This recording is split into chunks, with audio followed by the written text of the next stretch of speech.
یحیی گواهی دا وه چې کله یهودیانو د یروشلم نه امامان او لیویان د دې دپاره ورولېږل چې د هغه نه تپوس وکړي چې ته څوک یې؟ هغه صفا وویل او انکار یې ونه کړ چې زه مسیح نه یم. نو هغې ته تپوس وکړه چې نو ته بیا څوک یې؟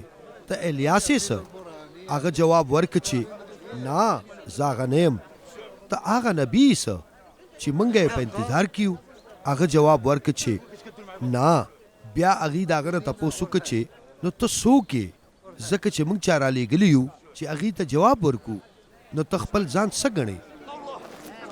هغه ورته جواب ورکړه چې زه په بیابان کې د نارې وهونکي اواز یم چې نارې وهي د مالک لار نیغه کوي، لکه چې یشیا نبي فرمایلی و.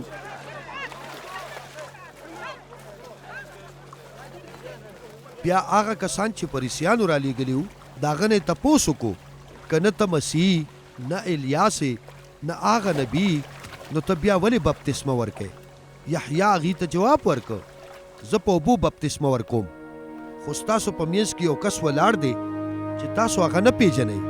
هغه څوک دی چې زما نه رستو راځي او زه د دې جوګه هم نه یم چې د هغه د پیزار تسمې پرانیزم. دا ټولې خبرې د بیت انیا په ښار کې وشوې چې د اردن بلې غاړې ته دی چېرته چې یحیی بپتسمه ورکوله.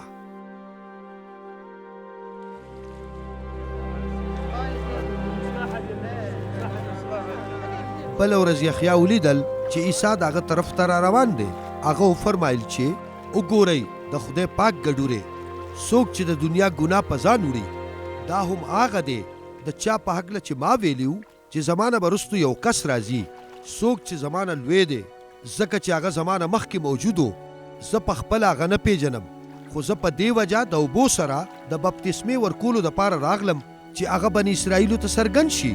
بیا یحیی دا ګویي ورکړله چې ما روح القدس د اسمان نه لکه د یوې کونترې په شان په راکوزېدو ولیدلو چې د هغه سره پاتې شو.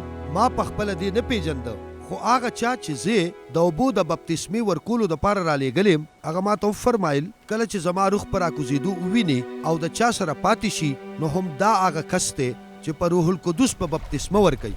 ما دا په خپله ولیدل او زه په دې ګواهي کوم چې دا د خدای پاک غوره کړی شوی دی.